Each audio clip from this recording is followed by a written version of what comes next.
Hello and welcome to the Indy Author Podcast. Today, my guest is Emma Dhesi. Hey, Emma, how are you doing? I am very well, thank you. Lovely to be here. I'm pleased to have you here. To give our listeners and viewers a little bit of background on you, Emma Dhesi is a book coach and author mentor who specializes in helping beginning authors write their first novel. Through her one-on-one coaching, Emma guides writers through story development and character evolution and provides personalized feedback. For more hands-off help, Emma hosts the podcasts Turning Readers into Writers and is the lead author of Launchpad, The Countdown to Writing Your Book.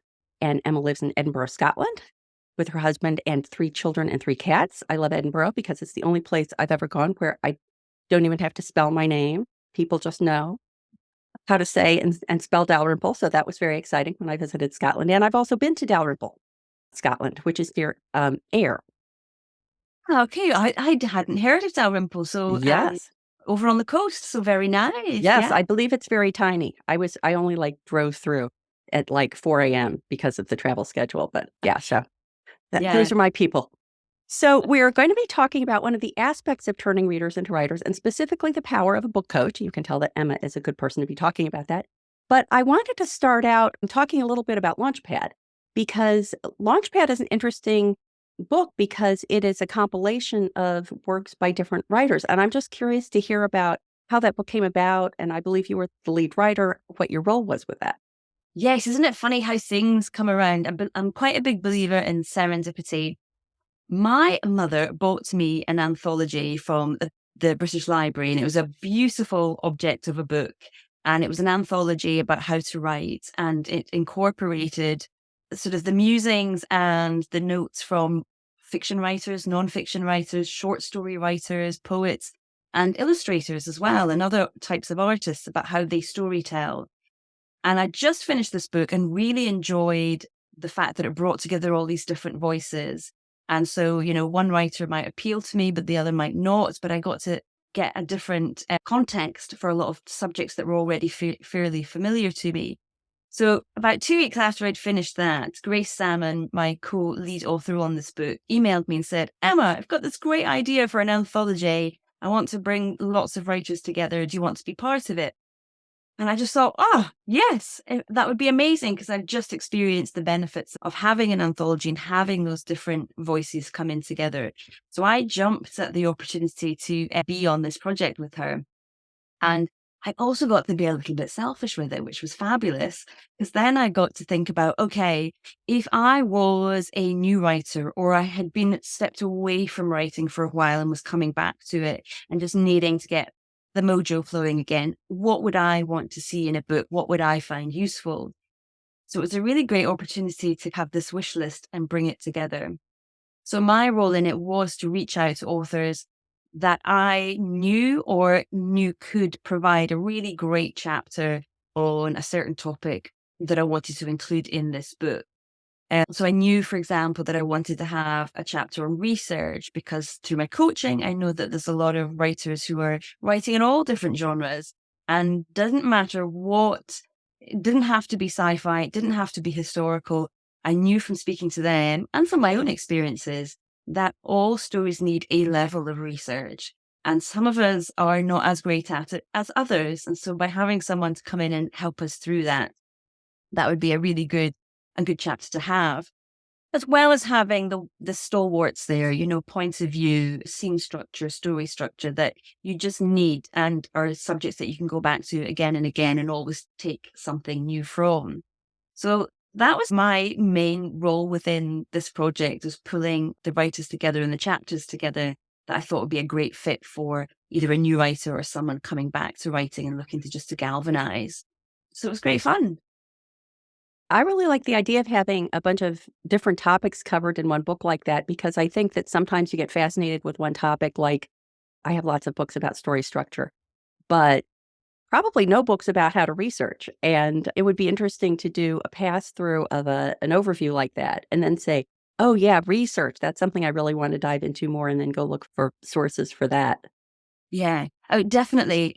And there's ways of avoiding going down the research rabbit hole as well. And Meredith R. Stoddard, who wrote that chapter, she's not a librarian, but she really should be, because she knows her stuff.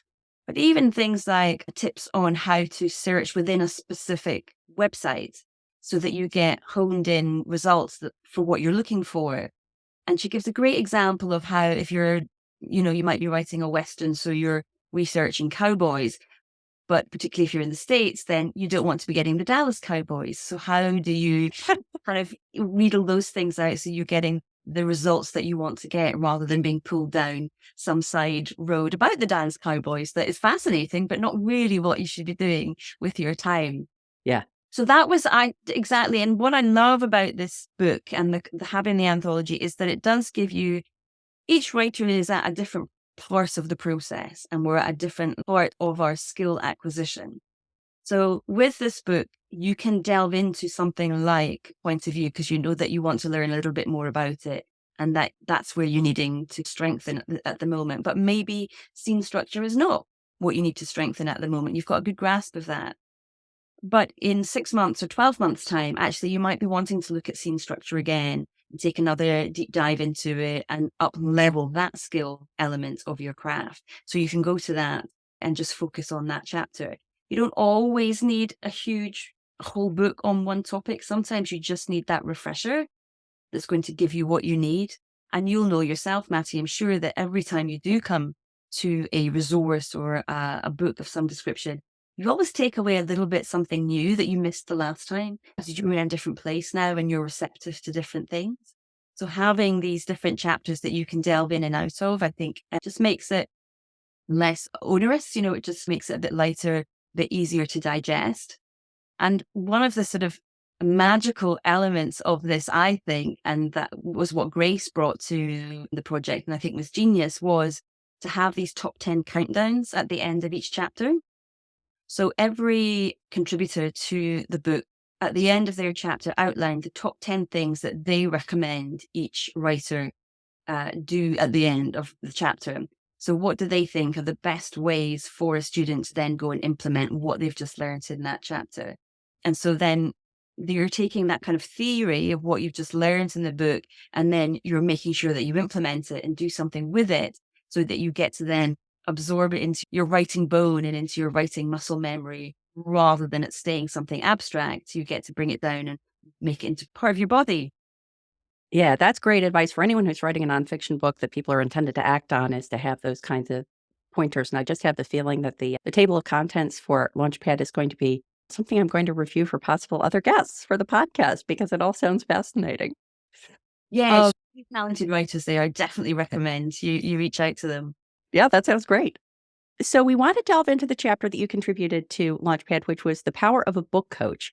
And I always like to ask people when they're offering this kind of service or this kind of information to other writers, what was it in your own experience that highlighted the idea of book coaching as something valuable? Did you have a book coach yourself? I do, yes. And I would not be without her now for love nor money. She's really just changed everything for me.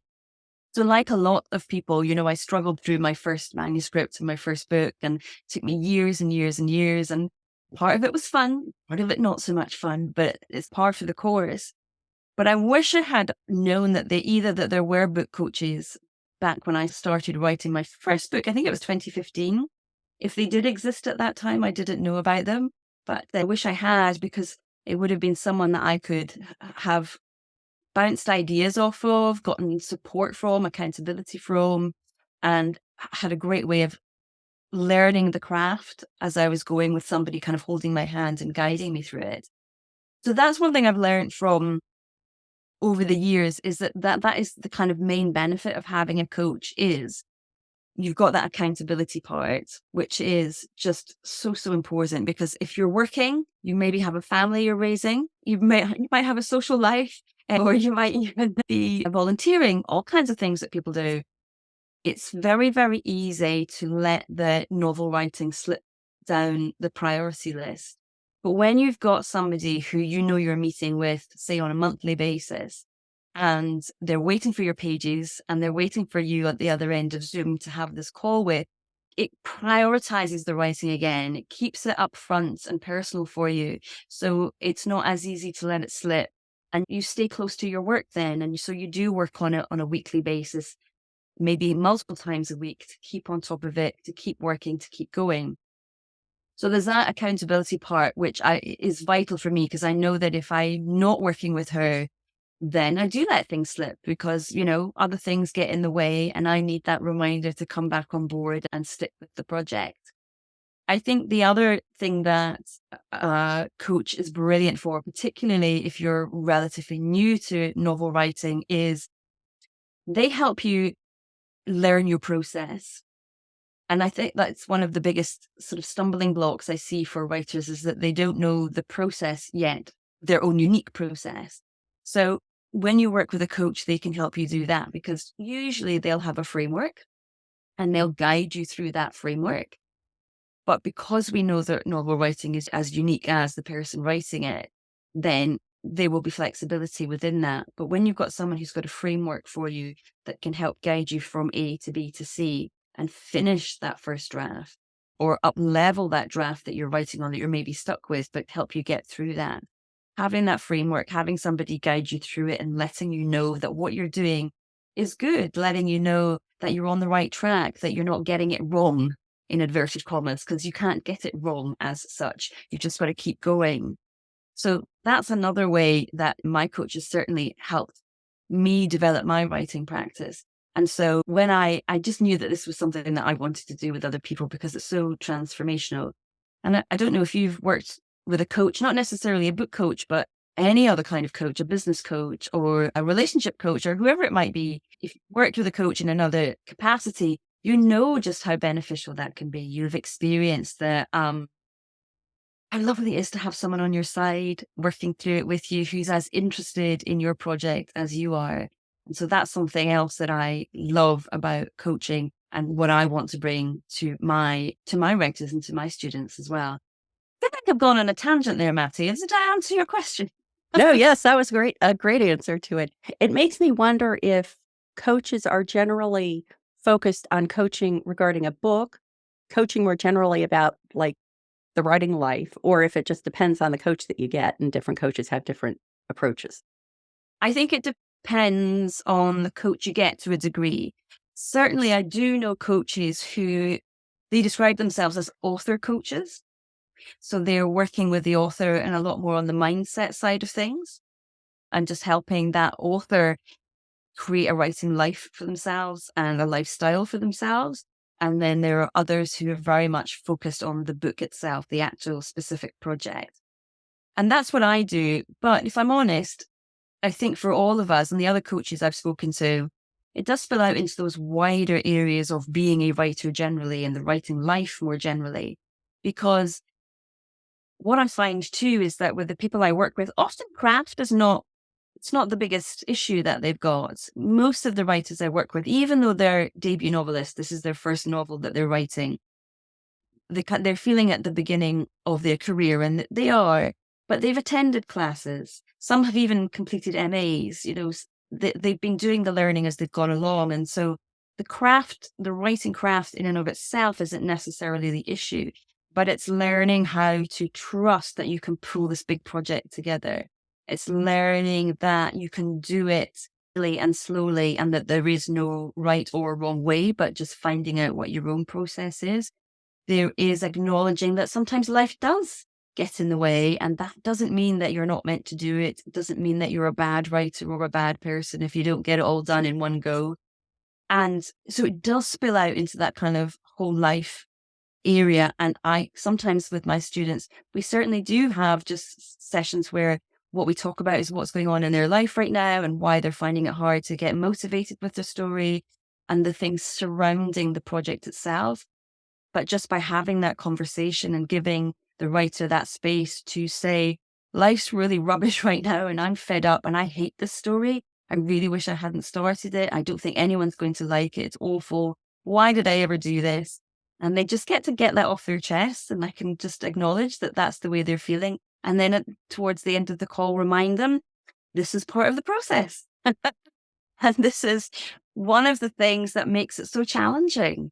But it's okay to have that. That is part and parcel of it, because when you come out the other end and you have that high and you have that moment where suddenly things become clear, it makes it all worthwhile and you've worked all the harder for it. So the end result is so much sweeter because you've been through that tougher period. So it's all part and parcel. So some coaches, yeah, work with the author as a person. Others, and I'd say the most, do work with authors on the project, and there is that kind of overlap in between. But then also you'll get coaches who niche down even further.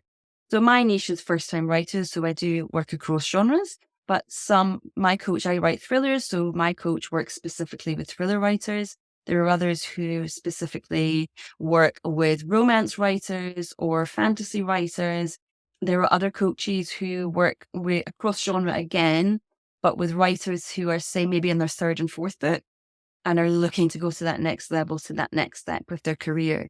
So it can cover a whole range of different specializations and a level of career as well. So there's something for everybody.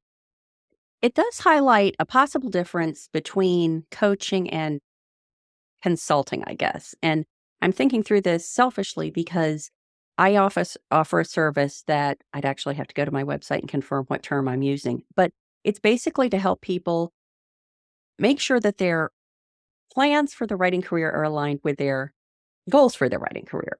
So that obviously someone who is writing a memoir of their life that they want to have easily available to their friends and family on Amazon to order as print on demand, their plans can be different than someone who's hoping to retire on their best-selling thriller novel proceeds. And so the way I position it is I would get together with someone and we would talk through their goals and make sure their plans are aligned.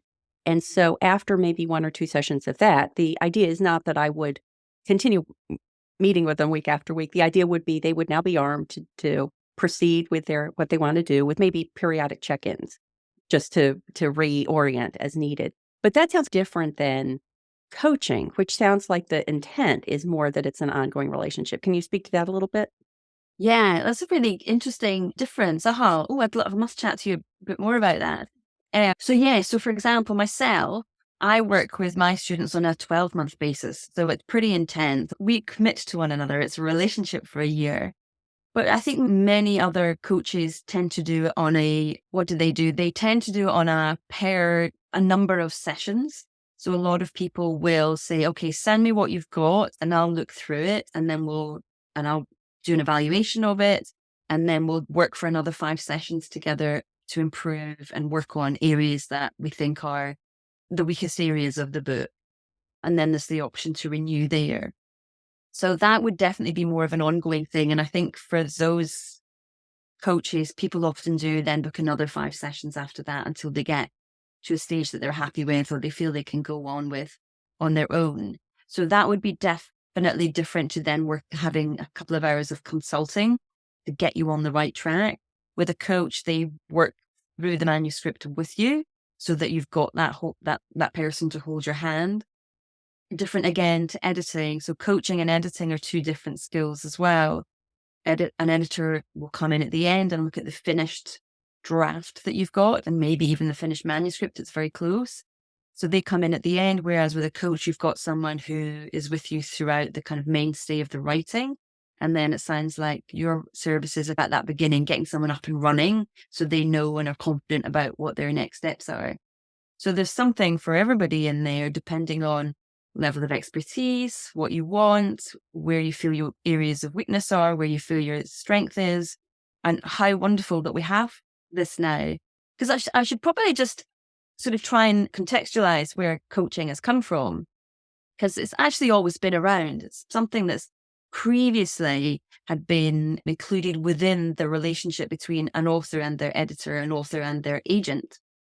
And so for the big houses, that would have been part and parcel. And I always sort of cite Diana Athill, who was V.S. Naipaul's editor and agent for a long time. And they had this long relationship and she nurtured him as this kind of young writer into becoming the man he became.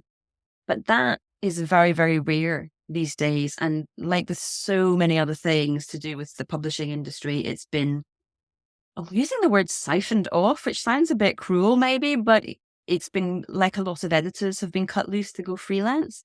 Then that role of coaching has also been let go as well because there's just not the time and the money anymore. So coaching an author in and of itself is not a new thing, but I'd say it's probably been rebranded and given a fancy name. But the job has always been there. And when we think about now, particularly for people who want to traditionally publish, agents and acquiring editors and the houses, they're looking for something as close to finished as they can get. Yes, there will be still be more work to do when a book gets signed, but they're looking for as polished a product as they can get from the new writer that they're going to be investing in. And then, of course, as indies, we want to know that we're putting out the best product we can so that our readers are going to find us and love us and tell their friends about us and give us those 5-star reviews that we need and want. So it's in everybody's interest, I think. And also the interest of book writing and publishing generally, that everybody's doing well, that we're lifting the whole industry up and raising those standards for ourselves. And book coaching is just one of the ways in which we can do that. It sounds as if you're, by definition, not working with traditionally published authors, because if you're working primarily with authors who are writing their first book, they're not traditionally published yet. But I imagine that there must also be book coaches who specialize in working with traditionally published authors to fill in exactly that gap you're describing. Yes, 100%. So there are those coaches who work with people who are further down the line. They may be kind of middle-list authors who are perhaps getting a little bit worried and want to improve things and want to have another 3-book deal or whatever it might be, for sure. And I'll cite Jenny Nash for that she's worked in publishing all her life. She's also a traditionally published author and an indie published author. And now she's a book coach as well. And she works with authors who are 2, 3, 4 books in, who are looking to go the next level, reach that next step for their writing career.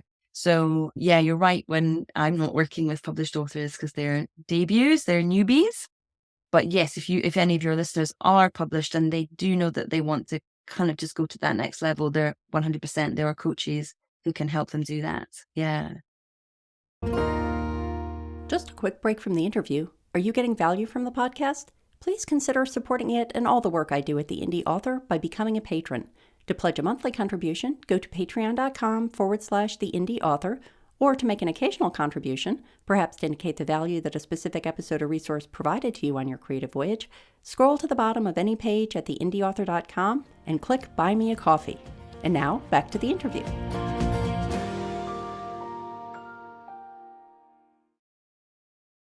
I wanted to talk a little bit about what indications there are that a writer might benefit from a book coach. And you had already mentioned a couple, like accountability is one, knowing that you're going to be on the phone or on a Zoom or at a coffee house with someone on Wednesday. And so you better not wait until maybe Tuesday night to pick your manuscript up again.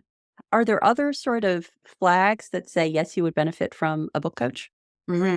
Probably the biggest one, and the one I see most commonly, is you've been working on the same book for 10 or more years. And there definitely are a lot of people out there who've been working on projects for 30 years. And so if you're happy to do that, and this is like a passion project and it's just for fun, fill your boots, that is absolutely fine. And that's where the joy comes from. But if any of your listeners know that they do want to finish this project and they do want to put it out into the world and they do want that opportunity or chance to become published and to find readers, then you got to finish that book. And if you're going round and round in circles with it, then there's a good chance either this is not the book to go out into the world, or you are lacking that accountability, or you're not sure where you're going. Because I've noticed, and I've certainly experienced this myself, we get to about 3/4 the way through and then, it feels so messy and we just don't know how to start pulling everything together towards the end. And usually that's because there's something not working at the front of the book. So in that case, if you don't know that, then you're never going to be able to pull this book together successfully at the end. You may also find that you just keep rewriting the first 3 chapters and just going round and round in circles and keep workshopping it, but actually it just never gets any further. So if anybody realizes that in themselves, then there's a good chance there that a book coach would be able to help you. But there are also other people who know that they're aware of how little they know. They know they don't know. And they want to save time. Life's moving by. The one thing we cannot get back is our time, as we know. And they've decided, okay, I've waited long enough. I've waited till retirement. I've told myself it'll always be better. Time will be next year. Well, you know what? Next year always flies by. And so they make that decision up front that they're fed up wasting time and they want someone to help them achieve their dream. This is something that they've wanted all their life. And so they are ready to step in and make this a priority for themselves and are willing to reach out for help to do that. And I know I've certainly reached points like that myself. I've had manuscripts where I'd gone round and round in circles with one particular manuscript. It got longer, then it got shorter. Then I decided to sort of change the format altogether. Then I went back to the original one. And that was when, I knew, oh, Emma, sort yourself out. You need help here because you're not able to solve this yourself. So knowing that knowing that what you don't know, that kind of acknowledgement. Also, if you're going around in circles with a story and you keep rewriting the first 3 chapters and you just can't get to the end, then those are all clear indications that you do need to work with somebody.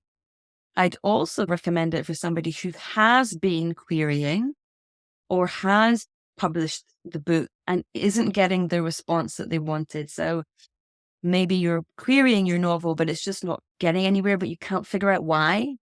You know it's a good story inherently, but you can't see why it's not working and no one else has been able to tell you. A book coach will give you good, honest, constructive feedback on that and will help you make it better.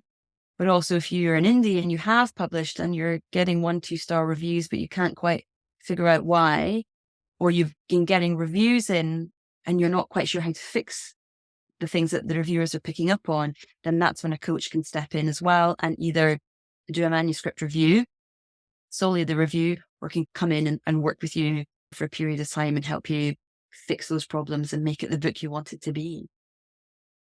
I can imagine that a benefit of having a book coach is in that scenario where someone's been working on a book for 30 years or they never get past the 3rd chapter or whatever, is that it not only kind of notches it up in seriousness for you, like if you're making the investment, then, you better make use of the investment, but also could be helpful with friends and family as a flag that you really are taking this so seriously that you're willing to make the investment in this kind of professional help.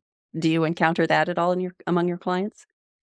I do actually, for some of them, yes, that they have been taking courses and classes and still not finishing the book. And so then there is a point, I think, where some of them just get embarrassed by the fact that the book never is finished. Friends and family are really excited for them and ask about it and want them to do well.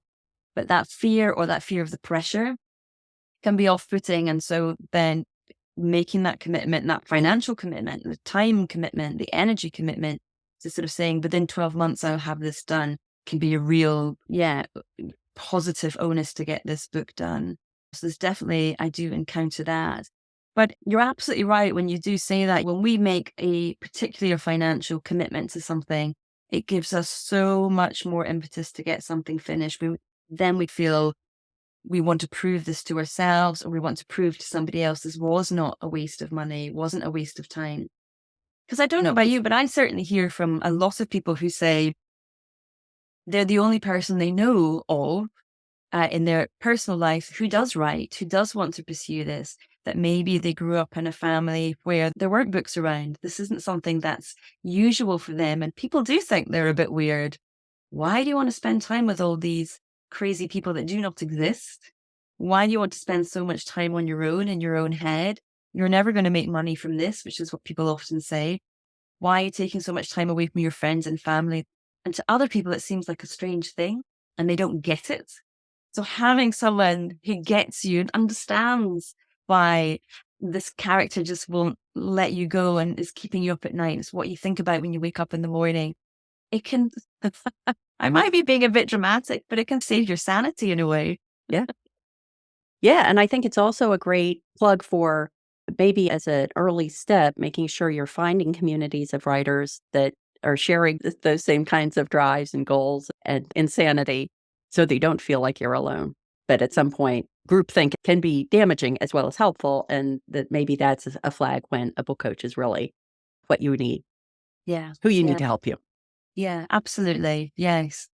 And it's fun. I also want to kind of just iterate that as well, that it's fun getting to discuss your work with someone. It's fun. Writing is fun. I think particularly when we're writing our first book, we can get very caught up in the earnestness of it and having to create this perfect thing first time around.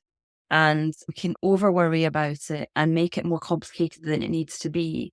And I think a coach can help you simplify that and realize often it's simpler than you think it's going to be, especially because you're doing things in stages and not everything is being done up in the first draft, but actually things are layered in as you go through it. And that sort of, it might feel, no, I think it is. It's like a jigsaw puzzle. There's a challenge to it, and helping writers enjoy that challenge. That the book is not there to trip them up or trick them in some way and make them feel foolish, but it's there as this kind of conundrum, like doing a jigsaw puzzle. And it can take quite a while to figure out where the pieces go, but that's part of the fun. So that when you do figure it out, it feels so good. And when that picture comes together, you feel like you've really achieved something. And yeah, the more you have to work for it, the greater the achievement feels. Yeah, and the fun of having somebody there who's been by your side who can share in your joy when that comes together that way. Yeah, totally. I love it when people email me and say, yay, I finished my book. And they either send me a picture of them holding it, or I can see it on Amazon, or they send me a copy. It's just lovely to be able to celebrate that with them. It's fabulous. Yeah. Well, you've talked about a lot of ways that book coaches can help clients. Are there any kinds of support that people should not look to a book coach to provide? I would be wary of anybody who says, I will get you that bestseller. I guarantee you will have a best-selling book. Nobody can make that promise. And that's something I do say to my students before we start working together is, I can't promise you that this is going to be the best thing since sliced bread. I can't promise you this is going to be an Amazon bestseller. What I can promise you is I'll help you write the best book you can now. But a question I do ask people, and I think this is just something for everyone to think about, is how would you feel if that first book you wrote is not the one that you publish, but actually turns out to be your apprenticeship and learning how to write a big project and get to the end? Because lots of us are good at starting, we're not always so good at finishing. So sometimes that first book is an apprenticeship book. And I think it's good just to think about that, or have that in your head at the back of your brain in case that happens. We would love for the book to be the breakout book, but there's the possibility, the very real possibility that it's not. So if anybody's promising you the moon, or it sounds too good to be true, then it probably is.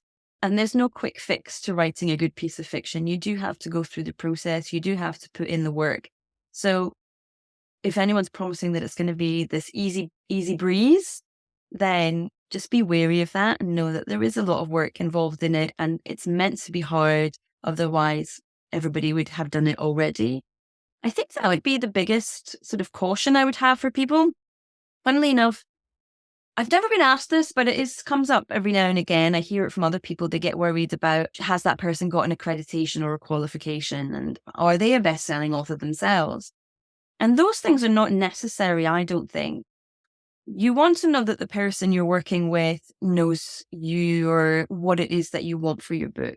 You want to know that the person you're working with has had some experience. You want to feel secure that they know what they're talking about, and that they can guide you constructively and help you constructively. You don't necessarily have to like what you're writing, funnily enough, but as long as they can appreciate what you are bringing to the page, what you're bringing to your work, and the skills that you're bringing, that can be enough. But the number one thing I think is important for there to be is a connection, a relationship, that you like the person that you're going to hire.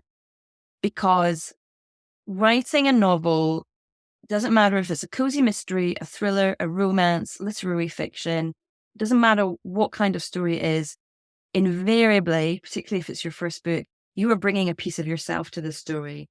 There's a biographical element to it. There's something that's happened in your life or the life of somebody you know that has prompted the story.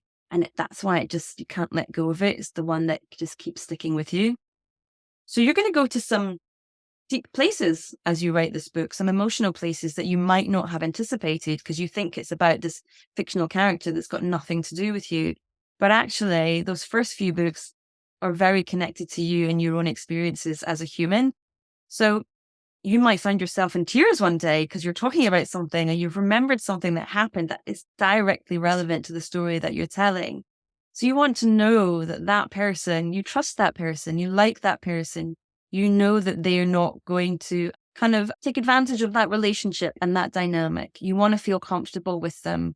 And I'd say that's actually probably the most important thing, more than any bestsellers that they may or may not have written or other students that they've worked with.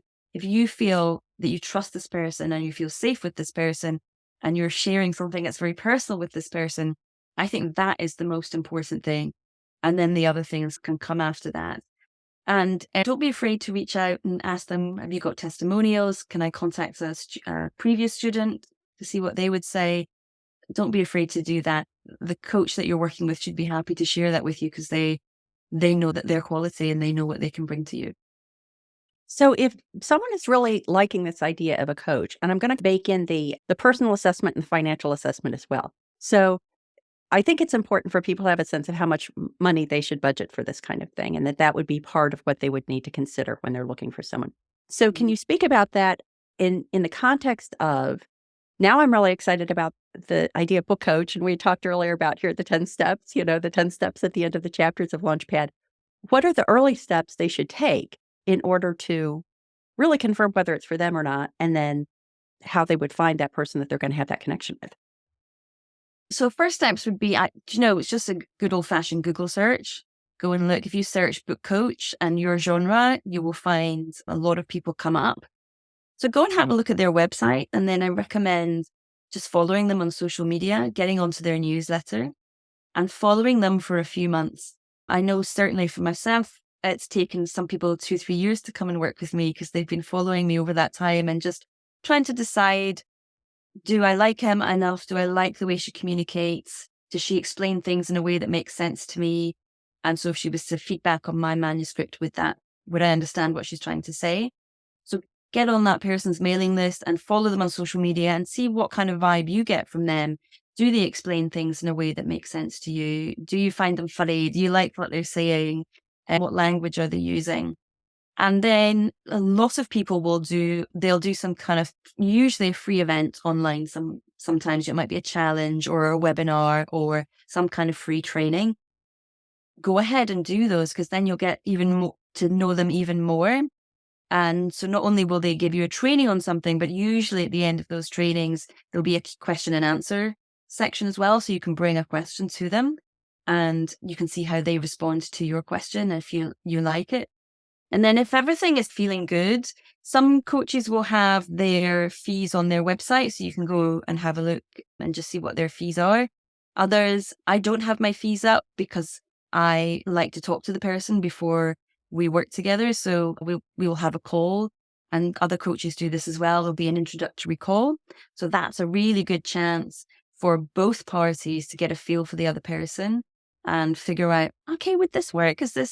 Do I want to work with Emma for a year? Would that work? Or do I want to work with this other coach for over the course of 5 months? Would that be more in keeping with what I need? So just by looking at what packages they offer and how they work, that'll narrow things down again for you. And then it comes to the pricing, and either they are affordable for you or they're not. And you might just have to continue that search until you find that person. So prices vary considerably. So I know that you can find some coaches who would be maybe even as low as $100 an hour or $100 for a session. It might be something like $500 for a manuscript evaluation, but then it will go all the way up to the other end. And I know some coaches charge $40,000 to work with them. So the spread is absolutely vast. And so there's something for every budget is what I'd say. There's something for everybody. Yeah. So it sounds as if this should not be a matter of, on Tuesday, you think a writing coach would be a great idea, and on Thursday, you have one. This should be, you should take your time, kind of like a job search, like take your time and making sure it's a match. And is there anything that writers should be doing during that time to make their interaction with the book coach that they eventually choose as productive as possible? Oh, good question. Keep writing. I'd say in between, don't wait. Just keep going, keep plodding on with that book, keep working on it. No, I don't think so, actually, because each coach is going to have their own way of working. So you don't want to preempt it necessarily or cause more work for yourself than needs be. No, I don't. And I think if you have a call with somebody and then say you don't start working together for a couple of months, if that happens with me, for example, I'll give my prospective student a few forms to fill in. That sounds a bit dull, doesn't it? But a few kind of documents for them to start thinking about and start completing. So so there you go. Thinking about, what do you want to do with this book? Do you want to indie publish or traditionally publish? Do you want to work with a hybrid? Do you want to do it all yourself? Or do you want to start the querying process? So knowing that then changes quite often the length of the novel, the type of story that you're telling, whether you need to be thinking about book covers or not. Other things you can be thinking about are, who are your comps, your comparables. That's something that every agent and you as an indie author are going to want to know as well. So you're looking for books that have been published within the last 2 years, 3 years max, that you think would be a good fit for your book. In that, if a publisher was to say to you, well, which shelf am I going to put this book on? And you can say to them confidently, I think this would sit really well next to this book and this book. So this is who your target audience is. And this I always find this really hard, but they do also want an idea of who that target audience is. And a lot of you might be thinking, well, I write adult fiction, so I want to attract adults. But a publisher needs to be more strategic than that. And as do we as indies as well. We need to know, okay, within that vast spectrum of adults, male or female, or both. Okay, and then within that, what age range within that? It even can go down to like demographics. So where do they live? What jobs they have? What income bracket? What other authors do they like? All of these kinds of things, which you'll never know immediately, but these are really useful things to start thinking about and start asking around. So, if you're writing thriller, do you know other people who love reading thrillers? Is there any kind of overlap between them all? Are they all of a similar age or a similar education, or they like the same kind of novelists? Who is it they're interested in? So these are quite interesting questions to start investigating as well, because you may want to include some of these things when you write your query letter, or when you're thinking about who you're going to advertise to if you're an indie as well. It sounds like the finding groups that not only as other writers that can help you answer some of these questions, maybe preliminarily to working with a book coach, but also finding readers of the kind of books, book clubs, online book clubs, actual book clubs, in-person book clubs, or, online groups. There are plenty of online groups that are focused on certain genres. And, if you're in there and all the people who you think you're writing a cozy mystery and all the things that people are saying they love about other cozy mysteries have nothing to do with your book, maybe it's not a cozy mystery. Or maybe it identifies things you need to include to make it a cozy mystery. But finding those groups, even if you're not relying on a book coach yet, can be helpful. Oh, yes, definitely. What a great idea. I think that's such a good idea. And even things like, what was it? I was talking to, Mallory Cooper. She does ads and she teaches on that. And she was talking about, ways that you can, she was talking to one of her clients who writes cozy mystery. And then she discovered that many of her cozy mystery readers also love knitting. So then that was a kind of way that you can appeal to, you learn that little bit more about who your ideal reader is and who enjoys your story. And that can be so, so useful and enlightening. So enlightening. Yeah. Right. Well, Emma, this has been so useful. And thank you for the insights into book coaching. Please let everybody know where they can go to find out more about you and your work and Launchpad online. Very simply, just go to emmadesi.com and there you'll find out all about me, coaching, and the Launchpad books as well. Because I should say, the Launchpad book, it's part of a trilogy. So this one was Launchpad, the countdown to writing your book. The next one is the countdown to publishing your book. And the third book will be about marketing your book. So do look out for those too. Nice. Well, thank you so much, Emma. A pleasure.